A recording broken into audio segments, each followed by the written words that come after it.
દર્ભાવતી નગરી ડભોઈના ઐતિહાસિક કિલ્લાઓનો વારસો પરત આપવા માટેની ગતિવિધિઓ હાથ ધરાઈ છે. ડભોઈ ગાયકવાડી શાસનથી રાજા મહારાજાઓના જમાનાથી દર્ભાવતી તરીકે ઓળખાતા ડભોઈમાં 4 ઐતિહાસિક કિલ્લાઓ આવેલા છે. તેને નિહાળવા દેશ વિદેશના પ્રવાસીઓ આવે છે અને સુંદર કિલ્લાઓની કોતરણી અને મૂર્તિઓ જોઈને પ્રવાસીઓ પ્રભાવિત થઈ જાય છે. ડભોઈ એક સમયે દર્ભાવતી તરીકે પ્રખ્યાત હતું. તેના સ્થાપક વિશાળદેવ રાજાના શાસનમાં પ્રાચીન કિલ્લાઓ અને ભવ્ય મંદિરોના કારણે ડભોઈ જાણીતું હતું. આ શહેરની સુરક્ષા માટે 4 મજબૂત કિલ્લાઓ બનાવવામાં આવ્યા હતા, જેમાં મુખ્ય કિલ્લો હીરા ભાગોળ છે, જ્યાં મા ગઢ ભવાની માતાનું મંદિર પણ આવેલું છે. કિલ્લાના આ દ્વિદિશ ભોયરા, પાવાગઢ અને રાજપીપળા સુધી પહોંચે છે, જેના પ્રાચીન ગૌરવનું પ્રતિબિંબ છે.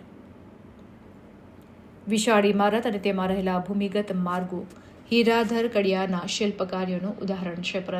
પરંતુ તેમને તૈના નામની યુવતી સાથે પ્રેમ થયો અને કિલ્લાના પથ્થર ચોરીને 3 તલાવ બનાવવામાં આવ્યો અને આ જ કારણે રાજા દ્વારા તેને જીવતો છડી દેવામાં આવ્યો હતો, જેને કારણે આ કિલ્લાનું કાર્ય અધૂરું રહી ગયું હતું.